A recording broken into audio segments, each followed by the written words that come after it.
Do you feel tight? Does that mean you should just stretch more? You're like, oh man, my chest is so tight, my shoulders really sit rounded and forward, my hip flexors feel tight, my hamstrings feel tight. What feels tight on you? And ask yourself, are you saying, should I just stretch that body part more? Now, here's why I'm bringing that up. I generally find stretching is kind of a waste of time. It feels great. I mean, stretching feels lovely, and it helps to dampen our nervous system response so we can get the muscle to calm down if a muscle is being very angry. And over time, you can get some length to a muscle, but you have to be very persistent with your stretching.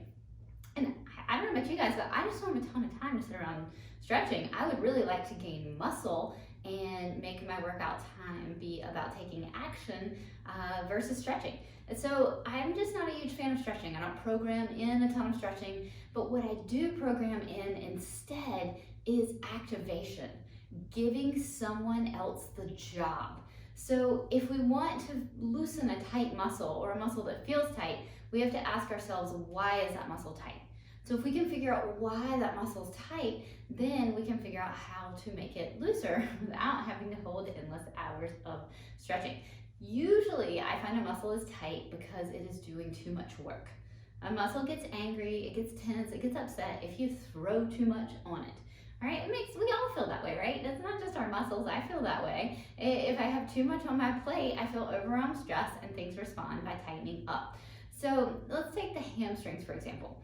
I often find hamstrings are tight if someone doesn't have great glutes. So if their hamstring fires before their glute, then their hamstring is going to feel overworked because it's always initiating a motion and acting as the prime mover when it should be the assister. So our glute should be that prime mover. Our glute should be firing first. So in that case, it's pretty easy. You just get the glutes firing first, and then all of a sudden, a few weeks in, it takes a little bit for muscles to gain strength. Okay, it's not an overnight process, but over time, you really notice a huge difference with the hamstring lengthening and loosening naturally without having to spend a lot of time stretching, and then you have all this great strength that you spent time building. The same thing can happen with the chest. So I see loads of time spent on opening your chest through a doorway. I need to stretch my chest more, lying over a foam roller, and those can be really good things. And I too love to stretch the chest to open it. I think it does have a role, it does have a place. But what are you following that stretching with? Are you following that stretching with activating your mid traps, lower traps, getting the retraction muscles of your scapula working to open your chest and help it hold? Or are you doing all of your rows where you tend to tip forward and just increase that chest tightness as you row?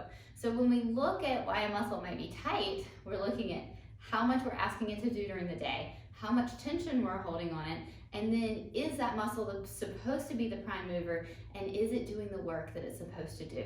All right, so you will often see a lot of tightness through pec minor because it assists with shallow breathing. So a lot of shallow breathing pattern, people will have a very tight pec minor. Shoulders will tip forward. So if you see somebody's shoulder tipping forward like this, they probably have some pec minor tightness. So do you feel any tightness in here? If so, this is going to be something that we're going to want to work on fixing by doing more than just stretching our chest in a corner or in a doorway. All right, we're gonna wanna build lots of strength between mid traps, lower traps, all these really great mid-back muscles, as well as our serratus to get that scapula to pull through, to get that pec minor to let go.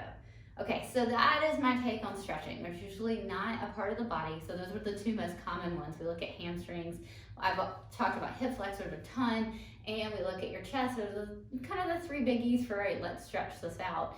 And I really think that a great activation program will go a lot further for getting your chest to open and getting your chest to stay open without having to continue to jump through a lot of hoops.